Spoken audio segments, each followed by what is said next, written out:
Un Cadillac bloqueaba mi entrada y mi esposa estaba sentada junto a su amante. Dos hombres corpulentos salieron y dijeron: «Ahora está con nosotros. Hemos venido a romperte las costillas». Sonreí. Irse fue decisión suya. Traerlos consigo fue el verdadero error. Cuidado con decisiones así. Podrías arrepentirte después. Debería haber sido una tranquila tarde de martes, de esas en las que lo único que me preocupa es terminar los gabinetes a medida que había estado construyendo en mi taller. Pero cuando dirigí mi camioneta al final de mi largo camino de grava, un elegante Cadillac Escalade negro azabache estaba estacionado del lado de la entrada, bloqueando completamente la puerta. Salí de la camioneta, con las botas crujiendo contra las piedras, y vi a mi esposa, Elena, sentada tranquilamente en el asiento del pasajero de la SUV. No parecía asustada. Más bien parecía aburrida, estudiando su reflejo en el espejo de la visera. Al volante iba Silas, un cobrador de deudas local que sabía que tenía conexiones con algunos de los personajes más turbios de la ciudad. Tamborileaba con los dedos sobre el salpicadero de cuero como si tuviera todo el tiempo del mundo. Antes de que pudiera preguntar qué pasaba, las puertas traseras del Cadillac se abrieron de golpe.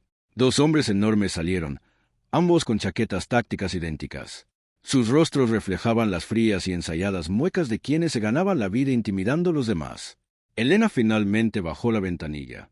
Una expresión de suficiencia se dibujó en su rostro mientras me miraba como si yo fuera algo desagradable pegado a la suela de su zapato. «Ya me cansé de esta vida sencilla, Liam». Se burló. Su voz rebosaba una arrogancia que nunca antes le había oído. «Silas puede darme un estilo de vida que tú no podrías permitirte ni en 3 vidas. Así que me quedo con mi mitad de la herencia ahora, ¿estés de acuerdo o no?» Uno de los matones dio un paso al frente, un hombre de cuello grueso con una cicatriz irregular que le cruzaba la ceja. Se crujió los nudillos. El sonido fue seco como el de ramas secas que se parten. «Ahora está con nosotros», dijo secamente.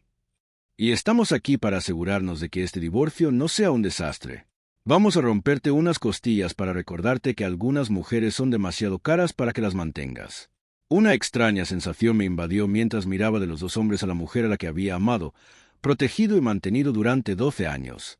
Ella creía que estaba mejorando su vida, trayendo matones a sueldo a una disputa doméstica para que yo no me atreviera a desafiar sus escandalosas exigencias económicas.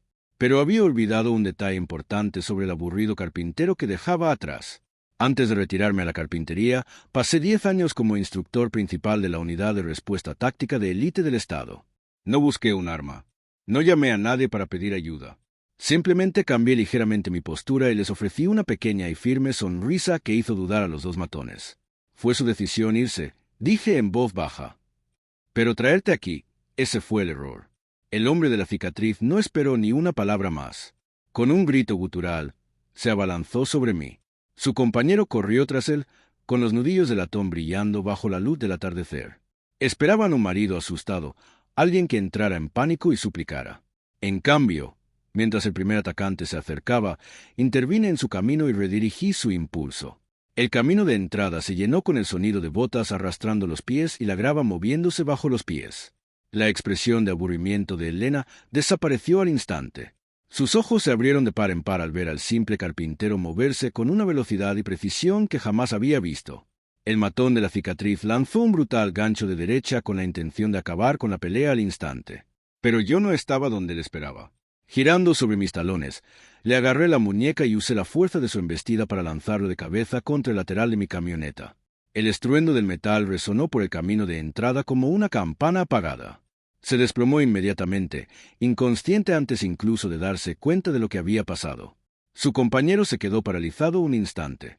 Los nudillos de latón en su mano de repente parecieron diminutos comparados con un hombre que se movía como una sombra. Dentro del Cadillac, Silas dejó de tamborilear con los dedos. Su rostro palideció mientras buscaba la cerradura de la puerta. El segundo matón intentó sacar una barra plegable de su cinturón, pero yo ya estaba a su alcance. Un fuerte golpe con la palma de la mano impactó de lleno en su plexo solar, dejándolo sin aliento en un jadeo entrecortado. Se dobló de dolor, jadeando. No le di tiempo a recuperarse. Le hice una zancadilla y lo estampé boca abajo contra la grava, inmovilizándolo con una rodilla contra su espalda y mi mano agarrando la base de su cuello. «Te lo advertí», murmuré con calma, como si explicara un paso en un proyecto de carpintería. «La astucia fue un error», gimió, con el rostro hundido en la tierra. Los nudillos de latón destinados a mis costillas resonaron inútilmente contra las piedras. Al otro lado del camino de entrada, Elena miraba a través de parabrisas en un silencio atónito. Tenía la boca abierta de incredulidad. El hombre al que había ridiculizado por llevar una vida tranquila acababa de desmantelar a 2 sicarios profesionales en menos de medio minuto. Se giró hacia Silas, esperando que hiciera algo, que usara el poder y la influencia que le había prometido. Pero Silas ya había puesto el Cadillac en reversa. Tenía los ojos desorbitados por el pánico desesperado de alguien que se da cuenta de que ha provocado a la persona equivocada. Ya no le importaba a Elena ni la mitad de la herencia que ella le había prometido. Lo único que le importaba era escapar del monstruo que había despertado accidentalmente. Me levanté y comencé a caminar lentamente hacia la ventanilla del lado del conductor. No corrí, no grité. El ritmo lento y deliberado de mis pasos era mucho más inquietante que cualquier muestra de rabia. Silas forcejeó con la palanca de cambios, el motor rugiendo mientras intentaba retroceder hacia la carretera. Pero la puerta detrás de él aún estaba parcialmente cerrada. El parachoques trasero golpeó las pesadas barras de hierro con un chirrido metálico. Golpeé suavemente el cristal reforzado de su ventana, con mi tranquila sonrisa aún en el rostro. «Estás bloqueando mi entrada, Silus», dije, por encima del ruido del motor. «Y creo que es hora de que hablemos de lo cara que te va a salir esta visita». Parecía un hombre que de repente se había dado cuenta de que estaba atrapado en una jaula con un depredador al que había confundido con un gato doméstico. Le temblaban tanto las manos que apenas podía sujetar el volante. La ventana se deslizó hacia abajo solo un poco. El olor a goma quemada y cuero caro se extendió por el aire de la tarde. «Mira, hombre, esta fue idea suya». Tartamudeó rápidamente. Ella dijo: «Solo eres un carpintero que no se defendería». Detrás de mí, los 2 matones seguían gimiendo sobre la grava. Elena finalmente salió de su atónito silencio. La rabia se retorció en su rostro. «No le hagas caso», le gritó a Silas. «Hay una pistola en la guantera. Úsala». Su grito resonó entre los árboles, revelando la profundidad de su desesperación. El silencio que siguió fue denso y absoluto. Silas miró hacia la guantera y luego me miró a mí. En ese instante, vio la mirada en mis ojos. La mirada de alguien que había enfrentado cosas mucho peores que un cobrador de deudas asustado con una pistola escondida. No aparté las manos de mis costados, pero el peso de mi presencia pareció inmovilizarlo. «Adelante», dije en voz baja. «Ábrelo. A ver si tus manos son más rápidas que 10 años de memoria muscular». Entonces me incliné un poco más cerca. «Pero recuerda, una vez que esa caja se abra, dejas de ser un tipo que bloqueó mi entrada y no hay vuelta atrás». Silus tragó saliva con dificultad. Su mano se apartó lentamente del salpicadero como si hubiera tocado algo que ardía. Se giró hacia Elena, el miedo endureciéndose en asco. «¿Estás loca?», murmuró. «Nunca mencionaste que solía dirigir entrenamiento táctico». Con un clic seco, desabrochó su cinturón de seguridad. Luego se inclinó y empujó la puerta del pasajero para abrirla. «Sal», dijo fríamente. «Estás sola. No me voy a morir por una indemnización de divorcio». Los ojos de Elena se abrieron de par en par cuando literalmente la empujó fuera del Cadillac. Sus tacones caros resbalaron en la grava y tropezó fuertemente contra el suelo. Silas no esperó.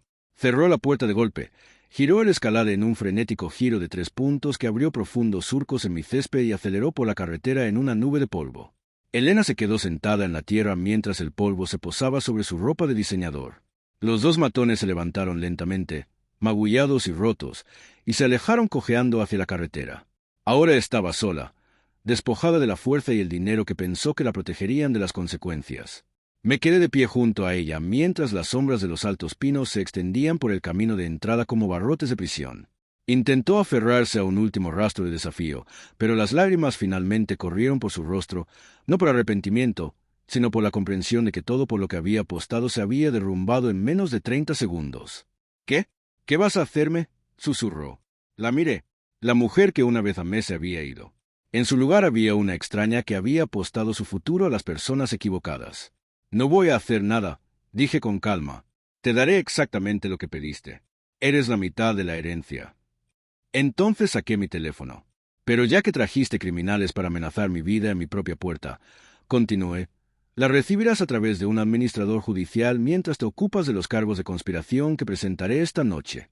El final de ese enfrentamiento no provino de más violencia, sino del peso silencioso de la ley. La cámara del tablero de mi camioneta lo había grabado todo. Las amenazas, el ataque y Elena gritando a Silus que usara un arma. Observó en silencio mientras yo llamaba al sheriff local, un hombre al que había entrenado años atrás, y le explicaba con calma lo sucedido. Los dos matones ni se molestaron en huir a las remotas colinas. Sin su empleador, simplemente se sentaron al borde de la carretera, esperando las luces intermitentes que pondrían fin a sus carreras como sicarios. Un año después, el camino de grava volvía a estar tranquilo. Los surcos dejados por el Cadillac habían sido rellenados y una puerta más resistente se alzaba en la entrada. Elena terminó en libertad condicional estricta con fuertes multas por su participación en el intento de agresión, gastos que agotaron la vida de lujo que había perseguido. Se mudó a una casa pequeña, un apartamento en la ciudad, muy alejado del estilo de vida que creía merecer. En cuanto a mí, me quedé en mi taller. Descubrí que es mucho más fácil trabajar con algo que con la gente. No miente, no te traiciona, y ciertamente no aparece en tu puerta con matones a sueldo exigiendo lo que no se ha ganado. Finalmente terminé el proyecto de carpintería e incluso comencé a impartir clases de defensa personal para los vecinos de la zona. Compartir las habilidades que me salvaron aquella noche de martes me enseñó algo importante. La paz no es la ausencia de conflicto. Es saber cómo manejarlo cuando de repente bloquea tu camino. La mujer de aquel Cadillac pensó que me estaba quitando mi futuro. En cambio, me lo devolvió. Sin mentiras, sin el peso de alguien que nunca perteneció realmente a mi lado. Hoy en día, la vida que llevo es exactamente la tranquila que siempre quise. Y lo único que bloquea mi entrada ahora son algún que otro ciervo errante o la niebla matutina que baja de las colinas. Así que dime, si tu pareja trajera gente peligrosa a tu casa para ajustar cuentas, ¿perdonarías? Debes perdonarlos por el pasado o asegurarte de que nunca tengan la oportunidad de volver a lastimarte.